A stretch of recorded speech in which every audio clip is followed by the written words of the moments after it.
e chegou a Derbe e Listra. E eis que estava ali um certo discípulo por nome Timóteo, filho de uma judia que era crente, mas de pai grego, do qual davam bom testemunho os irmãos que estavam em Listra e em Iconio.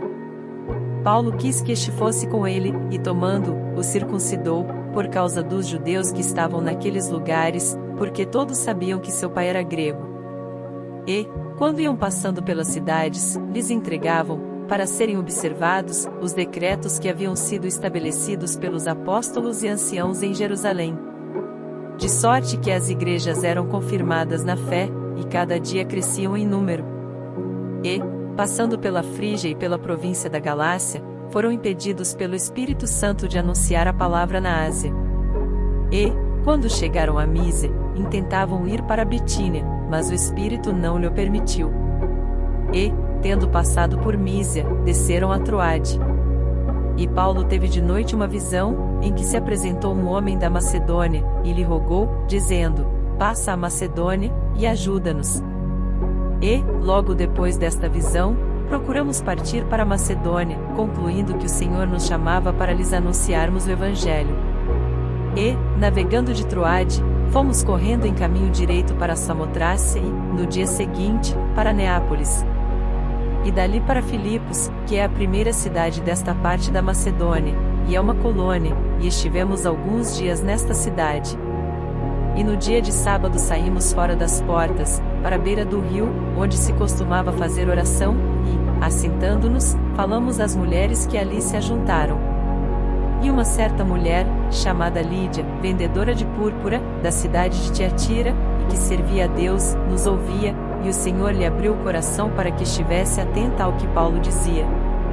E, depois que foi batizada, ela e a sua casa, nos rogou, dizendo: se haveis julgado que eu seja fiel ao Senhor, entrai em minha casa, e ficai ali. E nos constrangeu a isso. E aconteceu que, indo nós à oração, nos saiu ao encontro uma jovem, que tinha espírito de adivinhação, a qual, adivinhando, dava grande lucro aos seus senhores. Esta, seguindo a Paulo e a nós, clamava, dizendo: estes homens, que nos anunciam o caminho da salvação, são servos do Deus Altíssimo. E isto fez ela por muitos dias. Mas Paulo, perturbado, voltou-se e disse ao Espírito: em nome de Jesus Cristo, te mando que saias dela. E na mesma hora saiu. E, vendo seus senhores que a esperança do seu lucro estava perdida, prenderam Paulo e Silas, e os levaram à praça, à presença dos magistrados. E, apresentando-os aos magistrados, disseram: estes homens, sendo judeus, perturbaram a nossa cidade.